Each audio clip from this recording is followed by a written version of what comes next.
Hello friends, welcome to our channel Healthcare Takers. My name is Dr. Anil. I'm the Chief Physiotherapist and the founder of Physiotherapy Healthcare Takers Private Limited. Welcome to our channel Healthcare Takers. हमारी आज की ये जो video है ये हमारी general knee pain series का चौथा पार्ट है। इस पार्ट के अंदर मैं आपको नी पेन से रिलेटेड सारी एडवाइसेस दूंगा, कैसे आप अपने क्या डूज हैं, क्या डोंट्स हैं, कैसे आप उन डूज एंड डोंट्स को कंबाइन करके एक्सरसाइज के साथ एक बेटर रिजल्ट पा सकते हैं और नी पेन से जल्दी रिलीफ पा सकते हैं। तो चलिए शुरू करते हैं आज की वीडियो।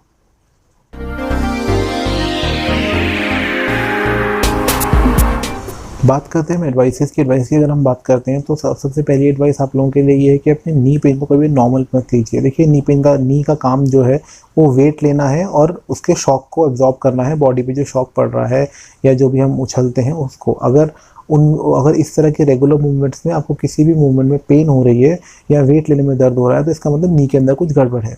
तो उस चीज़ को कभी नॉर्मली मत लीजिए कि हमें ऐसे ही पेन हो रहा है। दूसरी एडवाइस मैं बोलूँगा, कभी भी एजम्पशन मत करिए खुद से कि हमने ये कर लिया था तो इसलिए पेन हो रहा है, वो कर लिया था तो इसलिए पेन हो रहा है, हमें तब दर्द हुआ था तो इसलिए शायद आज दर्द हो रहा है। नहीं, प्लीज़ उसका एक प्रॉपर डायग्नोसिस कराना बहुत ज़रूरी है, क्योंकि कभी जब भी आप नी पेन को नेगलेक्ट करते हो तो वो इंजरी हो सकता है कि उस समय आपको रिलीव कर दे, या फिर हो सकता है कि उस समय वो आपको महसूस होना बंद हो जाए। लेकिन वो इंजरी कई बार क्या होता है, हमारी घुटने में रह जाती है। कभी जैसे जैसे हमारी एज बढ़ती है तो उस समय वो इंजरी हमारे बहुत ज़्यादा दिक्कत देती है। जैसे कि मैंने आपको पहले भी कई बार बताया है कि अगर हमारे घुटने के अंदर या हमारी बॉडी के अंदर इंजरीज रिकरेंट होती जा रही है तो जब हमारी एज आएगी ऑस्टियोआर्थराइटिस की या जब डिजेनरेटिव चेंजेस आएंगे उस समय ये इंजरीज हमें बहुत ज़्यादा तकलीफ देती हैं। तो इट्स बेटर कि आप इंजरी को जितना जल्दी हो सके उतना जल्दी टारगेट करके उसको डायग्नोसिस करा के उसको ठीक कराएं। अगली एडवाइस की बात करता हूँ तो वो है एक्सरसाइज। जैसे कि हमको बताया, एक्सरसाइज ज़रूरी नहीं है अगर आपको नी पेन है तभी आप करें। आप एक्सरसाइज अगर करते जा रहे हैं रेगुलर, जो मैंने आपको बताई है, नी पेन नहीं है तो भी करते जा रहे हैं, तो आप ये ध्यान रखिएगा कि आपको एक समय में आने के बाद आपको दर्द नहीं होगा या फिर बहुत कम होगा। या फिर ये समझ लीजिए कि अगर किसी के डिजेनरेटिव चेंजेस अगर आपको 10 साल में आने वाले थे तो हो सकता है आपको 15 या 16 साल में जाके आए, क्योंकि आप रेगुलर एक्सरसाइज कर रहे हो। आपका घुटना रेडी है लोड लेने के लिए और वेट लेने के लिए और शॉक एब्जॉर्ब करने के लिए। अगली एडवाइस की बात करूँ तो इन्फ्लेमेशन और स्वेलिंग को कभी इग्नोर मत कीजिए। इन्फ्लेमेशन और स्वेलिंग हमारे घुटने में ऐसे ही नहीं होती है, वो एक तरह का साइन है कि घुटने के अंदर कुछ हो गया है या कोई इंजरी हो गई है या कोई टीयर हो गया है, इस वजह से आपको वो होता है।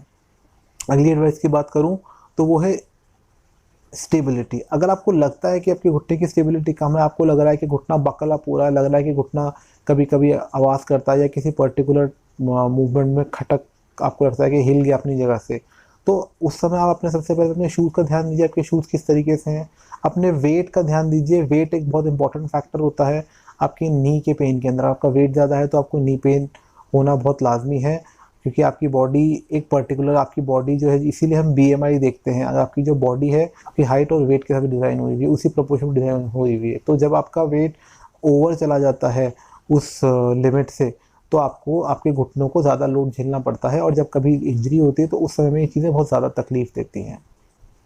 अगली एडवाइस है फिजियोथेरेपी या प्रॉपर ट्रीटमेंट। ये बहुत ज़रूरी है। फिजियोथेरेपिस्ट के पास जाएं या डॉक्टर के पास जाएं। घर बैठ के गूगल सर्च मत करें, क्योंकि हमें कई बार पता ही नहीं होता है घुटने में क्या हो रहा है, और गूगल पे जो लिखा है वो किसी, मैं ये नहीं कह रहा कि वो गलत है, बट वो किसी और चीज़ के रिस्पेक्ट में होता है। और कई बार क्या होता है, कई 2-3 चीज़ों के ना कई बार सिम्टम्स सेम होते हैं, या तो हमें कई बार ये लगता है कि यही चीज़ हो रही है, यही चीज़ हो रही है तो हमें यही होगा, तो हम वही चीज़ें करना स्टार्ट कर देते हैं। और कई बार क्या होता है उसकी वजह से हमारी इंजरी बढ़ जाती है, या कई बार टीयर होता है वो टीयर बढ़ जाता है। तो इट्स बेटर कि आप एक हेल्थ प्रोफेशनल के पास जाएं, फिर चाहे वो फिजियो हो, फिर चाहे वो आपके ऑर्थोपेडिक्स हो, बट वो बहुत ज़रूरी है आपको जाना, क्योंकि अगर घुटने का टीयर बढ़ गया तो फिर वो आपको हमेशा ही दिक्कत देगा। अब जो मैं आपको अगली एडवाइस बताने जा रहा हूँ ये सबसे इंपॉर्टेंट एडवाइस है। इसके अंदर आप कुछ पर्टिकुलर तरीके से पिन पॉइंट कर सकते हैं अपने इशूज़ को कि क्या हो रहा है हमारी बॉडी के अंदर। सबसे पहले अगर मैं बात करता हूँ तो वो है आपके बोन और कार्टिलेज की। अगर मैं बात करता हूँ तो इन केसेस में यूजुअली क्या होता है, जब अपना घुटना मोड़ते हैं, आप अपने घुटने के ऊपर हाथ रखिए, उसको मोड़िए, यूजुअली उसके अंदर कट कट कट की आवाज़ आती है। क्रेपिटस बोलते हैं उसको हमारी लैंग्वेज में। तो उस कट कट कट की आवाज़ आती है, तो ये यूजुअली तब होता है जब आपका कार्टिलेज कम हो जाए या फिर और आपकी बोन आपस में रब हो रही हो। दूसरे चीज़ की मैं बात करता हूँ तो वो है लिगामेंट्स। अगर आपके लिगामेंट्स वीक हैं तो आपको आपका घुटना काफ़ी चांसेस है कि अनस्टेबल लगेगा। आपको लगेगा कि ये बकला पूरा, आपको लगेगा कि ये आगे की तरफ खिसक रहा है या पीछे की तरफ खिसक रहा है। आपको लगेगा कि जैसे मैं एक पर्टिकुलर मूवमेंट जाता हूँ आपको लगता है कि घुटना कंट्रोल से बाहर चला जाता है। तो वो उन केसेस का मतलब है कि या तो लिगामेंट टीयर है या फिर लिगामेंट के अंदर वीकनेस है। अगले अगर हम बात करते हैं तो वो है टेंडेंस। टेंडेंस जैसे आपको मैंने पहले ही बताया था, मसल, वो मसल का अटैचमेंट होता है कि मसल बड़ी होती है, वो एकदम बड़ी मसल आके अटैच नहीं होती, एंड में आके वो टेंडन बन जाता है, वो टेंडन ही आपके जॉइंट से अटैच होता है।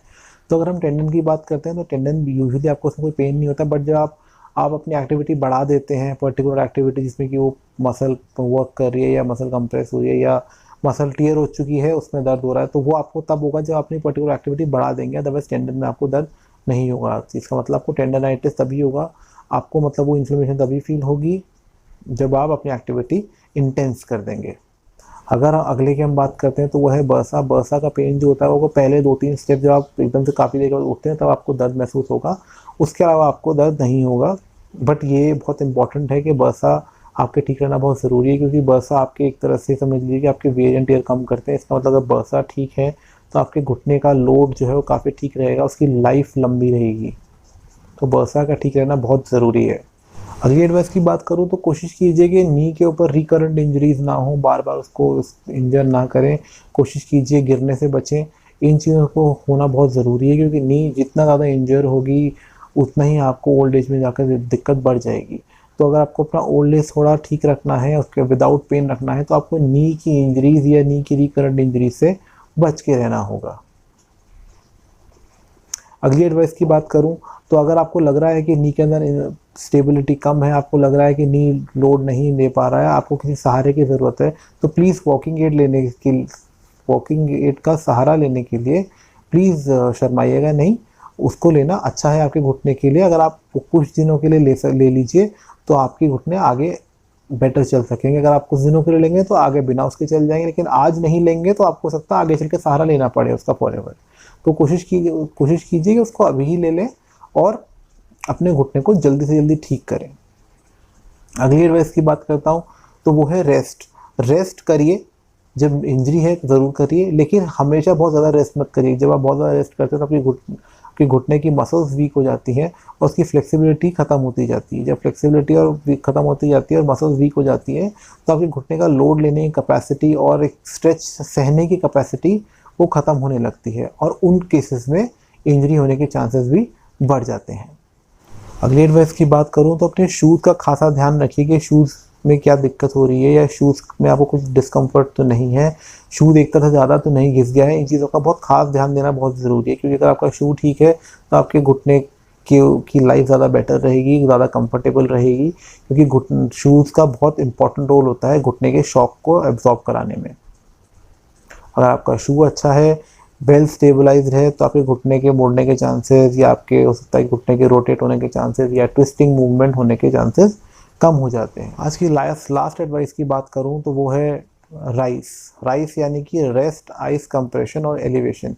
ये चारों चीज़ें बड़ी इंपॉर्टेंट है। जब आपको इंजरी नई होती है और आपको पेन ज़्यादा होता है या इन्फ्लेमेशन ज़्यादा होती है, तो उस समय पे रेस्ट करके अपने घुटने को पे आइस लगानी है, उसको कंप्रेस करना है और उसको एलिवेट करके रखना है।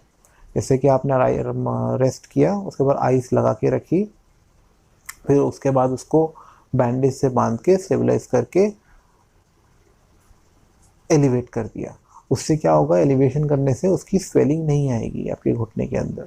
और अगर आपके घुटने की इंजरी पुरानी है, आपको लग रहा है कि दर्द पुराना है, चलता आ रहा है, या दर्द हल्का है, मीठा मीठा है, इन्फ्लेमेशन ज़्यादा नहीं है या है ही नहीं, उन केसेस में आप हॉट पैक भी यूज़ कर सकते हैं, या आप दोनों को भी यूज़ कर सकते हैं। आप एक्सरसाइज करने से पहले आप हॉट पैक लगा लें, और जब एक्सरसाइज कर लें उसके बाद आप इस पर कोल्ड पैक लगा लें, ताकि अगर बाई चांस कोई इन्फ्लेमेशन बढ़ने वाली होगी एक्सरसाइज की वजह से तो कोल्ड पैक से ख़त्म हो जाएगी, और स्वेलिंग भी आने वाली होगी तो ख़त्म हो जाएगी।